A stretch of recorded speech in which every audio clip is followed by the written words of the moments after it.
तो गाइस अभी स्क्रीन पर एक सेंटेंस दिख रहा है। वह घर जाता है। आप आराम से बना सकते हो इसको क्योंकि प्रेजेंट इंडेफिनिट का है। लेकिन वह घर जाता तो है, यानी कि जिस सेंटेंस में तो लगा हो, इसको कैसे बनाओगे? चलिए, एक और सेंटेंस है।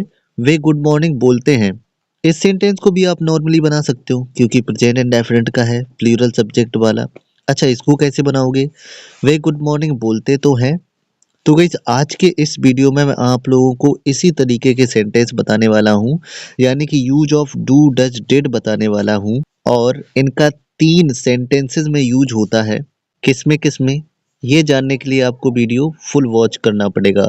गाइस सबसे पहले हम लोग जान लेते हैं कि आखिर इन सेंटेंसेस को बनाएंगे कैसे। तो देखो, इस तरफ में बताते हैं प्रेजेंट इंडेफिनिट का और इस तरफ में बताते हैं use of do does did का। तो सबसे पहले दोनों के मेकिंग रूल जान लेते हैं।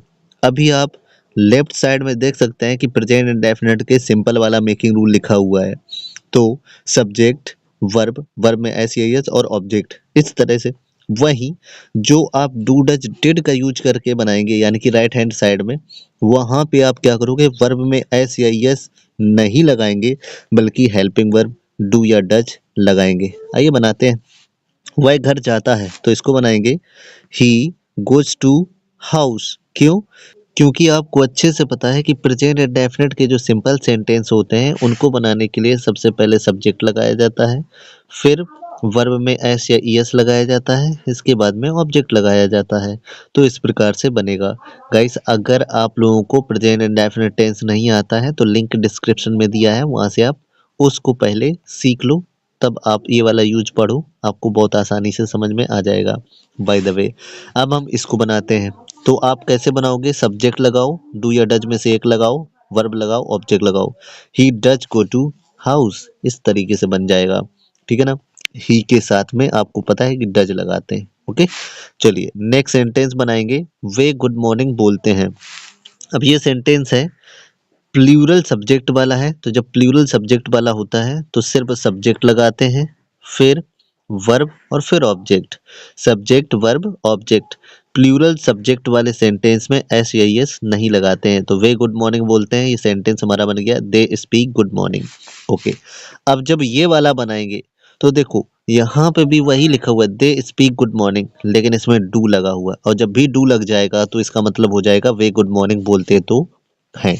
उम्मीद है आपको समझ में आ गया होगा। अब देख लेते हैं इसी का सेकेंड पार्ट। अभी थर्ड पार्ट बाकी है, उसको भी देख के जाइएगा। तो सेकेंड स्टेप होगा पास्ट इंडेफिनिट का। और पास्ट इंडेफिनिट को बनाएंगे लेफ्ट तरफ में और राइट तरफ में बनाएंगे डू डज डिड को। तो यहाँ पे मेकिंग रूल भी आप देख लो। देखो मेकिंग रूल्स में क्या डिफरेंट है आप लोग समझ लो। जो पास्ट इंडेफिनिट के सिंपल सेंटेंस होते हैं उनमें वर्ब का सेकेंड फॉर्म का यूज किया जाता है, डिड का यूज नहीं किया जाता है। लेकिन जब इन वालों को बनाएंगे तो ठीक अपोजिट कर दो। क्या कर दोगे? वर्ब का सेकेंड फॉर्म का यूज नहीं किया जाता है और डिड का यूज किया जाता है। चलिए इन सेंटेंसेस को बनाते हैं। वह कपड़े धोता था। तो इसको जब बनाएंगे तो ही वॉश्ड क्लॉथ्स। क्यों? क्योंकि सब्जेक्ट, वर्ब का सेकेंड फॉर्म और ऑब्जेक्ट हो गया। अब जब इस वाले को बनाएंगे तो इसको बनाएंगे ही डिड वॉश क्लॉथ्स। इसमें देखो क्या किया गया है, सिंपली सेंटेंस को बना दिया गया है। Subject did wash clothes. अगला एग्जांपल देखते हैं। वह तुम्हें बुलाते थे, ये सेंटेंस है। और वहीं पीछे वाला है वे तुम्हें बुलाते तो थे। अब इसको जब बनाएंगे वे तुम्हें बुलाते थे तो ये पास्ट इंडेफिनिट का है, नॉर्मली बना लो। They called you, subject, verb का सेकेंड फॉर्म, ऑब्जेक्ट। वहीं जब ये वाला बनाएंगे तो दे डिड कॉल यू। अगर गाइस आप लोगों को पास्ट इंडेफिनिट टेंस नहीं आता है तो लिंक डिस्क्रिप्शन में दिया हुआ है, आप उसको देख करके बना सकते हैं। बहुत आसानी से आप लोगों को ये वाले समझ में आ जाएंगे। चलिए अभी हम लोग थर्ड स्टेप जान लेते हैं और आखिरी स्टेप जान लेते हैं। तो गाइस लास्ट स्टेप होता है इम्परेटिव सेंटेंसेस का। अब इन सेंटेंसेस को कैसे बनाएंगे तो सबसे पहले मेकिंग रूल देखेंगे। आप दोनों मेकिंग रूल को देखो तो अभी आपको बिल्कुल सेम मेकिंग रूल नजर आ रहे होंगे, कोई भी चेंज नहीं होगा। अब जरा देखते जाइएगा बैक साइड वाला, यानी कि राइट हैंड वाला देखते जाइएगा, उसमें कुछ चेंज कर रहा हूं मैं। ये देखो क्या एक्स्ट्रा लगा, सिर्फ और सिर्फ शुरुआत में डू एक्स्ट्रा लग गया। यानी कि आपको इस यूज के इम्परेटिव सेंटेंसेस में भी यही करना है, बस शुरुआत में डू लगा देना है। एग्जाम्पल के जरिए समझते हैं। अब यहाँ पे दो सेंटेंसेस लिखे हुए हैं, दोनों के दोनों सेम नजर आ रहे हैं, लेकिन टेंशन मत लो, मैं आपको समझाऊंगा। ठीक है, लेकिन पहले नंबर हम इम्परेटिव सेंटेंस बनाना सीखते हैं। तो इम्परेटिव सेंटेंस जो होते हैं वो बैक साइड से बनाए जाते हैं। तो सबसे पहले दो की इंग्लिश लिख दो, तो हो जाएगी गिव। अब मुझे की इंग्लिश लिख दो, तो हो जाएगा मी। अब थर्ड स्टेप में ऑब्जेक्ट लिख दो, यानी कि अपना phone. Give me your phone. बिल्कुल इसी तरीके से इसको भी बना लेते हैं, गिव मी योर फोन।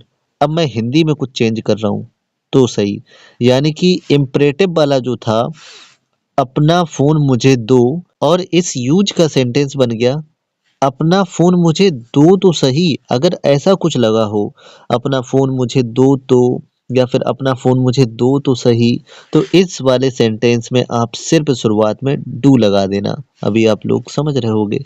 चलिए अगले एग्जांपल देख लेते हैं जल्दी से। उसको मेरे पास भेजो, तो बनेगा सेंड हिम नियर मी।